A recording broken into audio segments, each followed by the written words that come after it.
here. Okay. You're right, little chefs.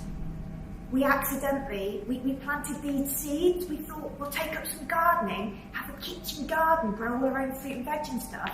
And I got these really cool seeds. Concrete jungle monster mix. I thought that would be brilliant. But unfortunately, they've grown into giant killer plants. Now they're trying to eat us. And now they're trying to eat us. Yeah, some of them have got really sharp teeth. So we're hiding out in the kitchen. Till they go away, I guess, or... I've just had a brilliant idea. What is it? Do you know what I think we could do? I think maybe if we cook the killer plants, a really magical garden, they might eat that and become really friendly, like a peace offering. I bet we could cook up a magical garden. You could join in at home, you could help us. What do you think? Yeah, that's a good idea. Oh, I think I heard one. I think they're breaking in. We better be quick. I'm going to get eaten by plants. Let's go. All right, little chefs. So, when we start a new magical adventure, like being attacked by killer plants, we normally come up with a magical chef name. Ooh. So, and we've got hats. So you can write it on a hat if you've got one, or you can just make it up for yourselves. So today's adventure is all about making a magical garden. So we're going to think about a food that we really, really like to eat, like chips or pizza or kiwis or watermelon. And then we're going to think of something to do with gardening that we really like, and we're going to put them together, and that will be the name, our magical chef name. Okay. What about you, Chef Sass? What do you like to eat? Sausages. Sausages? And I use my spade a lot when I'm planting. Oh, cool. The sausage spade. Sausage spade? That's a great magical chef name. Let's go with that. Let's go with that. Now, what do I really like? Oh, I really like custard. On its own, with cake, anyway. So, and I use my shed loads at home. I keep all my gardening bits in it. So I think I'll be Custard Shed. It's a good name. They're good names. Okay, so we are going to start off making super soiled dessert cups. So for this, we're going to need 1 tin of coconut milk, full fat, some chocolate, a couple of bars of chocolate. We've got a mix of milk and dark, but you can just use milk or just use dark, it doesn't matter. A packet of Oreos, some jelly worms, and some fresh mint. Okay, so the secret to a good garden is really healthy, lovely, wormy soil. So we're going to make ourselves a super soil dessert to start off with, a really easy recipe. So our first job is to get our can of coconut milk and give it a good shake. Perfect. You can do a little dance if you want while you're doing it. Very nice. Remember not to open it first, otherwise it gets messy. Big explosion. So we're going to open that. We've got a tin opener over there. So we'll open that, and then our next job is to break up. We're going to prepare all our ingredients. So we're going to open up our chocolate and we're going to break that up into small pieces. And you can do this with a knife. You can get a butter knife and hack at it. If you want to test your strength, you can just break it up. See how small you can break it. Perfect. I can't even open the packet. So you've broken up your chocolate, you've given your coconut milk a good shake. Your next job is to open up your packet of Oreos, and what we're going to do is we're going to put them inside a plastic bag. If you've got one, just a normal kitchen plastic bag, or if you haven't got one, a clean tea towel. And we're going to bash up these biscuits because these are going to make our crumbly brown soil. So now Oreos have a creamy bit in the middle. If you want a really fine soil, you might want to scrape the creamy bit out with a knife. But if you don't really mind, if it's a bit sticky and gooey, you can leave it in. What do you reckon? I can shove it all in. Shove it all in. Lovely. So, should we start with a couple? And as we're going to bash these, We're going to think about those horrible killer plants who tried to get us earlier. Take that, Venus flytrap. Perfect. We've got our bashed up Oreos. They're going to be for decoration on top. We've got our chocolate, all in little bits, and we've opened our tin of coconut milk. So we're going to add this to a saucepan.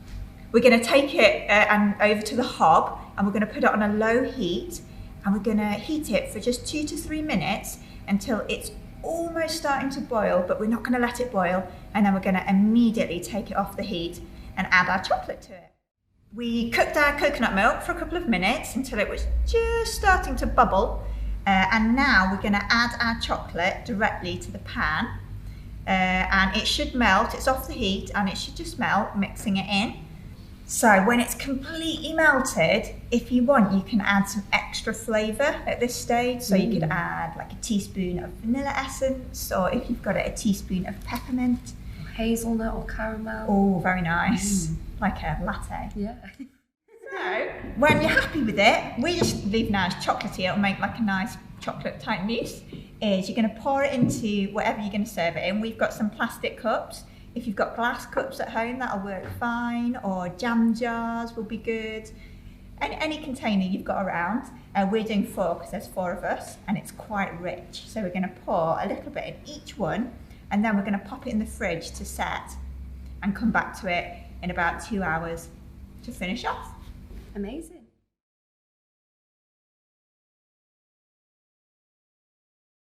So we're going to make a puff pastry garden.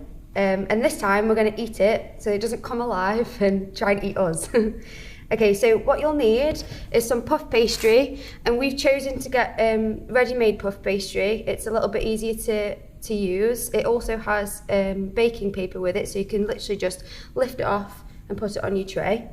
We've got some tomato passata, and that's going to go on the base. And then we've chopped up some vegetables. It's probably a good idea to chop them up first, so then we can just focus on the decoration. And we've got some cheese, and if you're vegan, obviously you don't need to use the cheese. So once you've unrolled your pastry, we can just pick it up with the baking parchment and put it on the tray. So the first step to do is important to make sure you've got a border. So I'm going to do a little fence, just going to do with a knife, just go across. Otherwise I'll get a bit excited and go all the way to the side and we'll spill over. So just making a fence, make it a little bit private from the neighbours. Otherwise they'll get jealous of my magical garden. Okay. So the next step after that is to put a little bit of passata on. Oops. So we'll just use the back of the spoon to smear it on.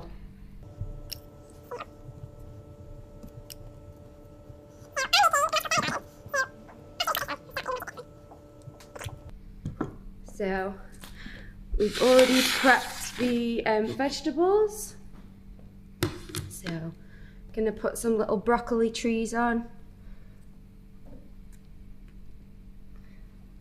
There we go. And little pixies can climb up and say hello to the friends in the other trees. Okay. Maybe a few little sweet corn flowers.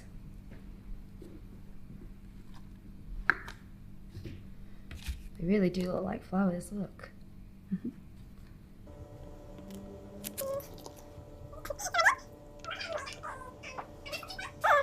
Let's do a little magical path so they can get through all the flowers. And we have a special rule at the little school that you only need to cook with ingredients that you like to be eaten. Oh, okay. So Well, that makes sense. Whatever you like. This is great. Go, got a little path for the fairies to skip along now.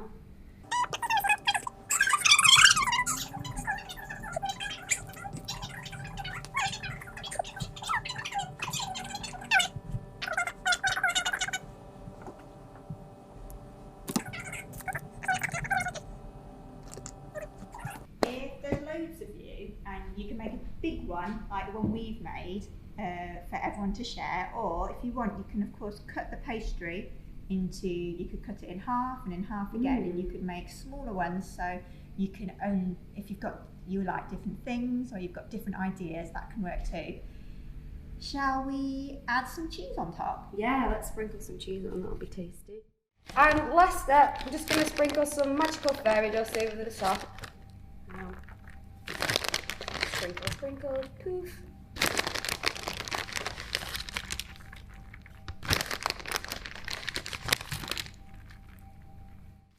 So we already preheated our oven to 200, and that would be gas mark 6 if you have a gas oven.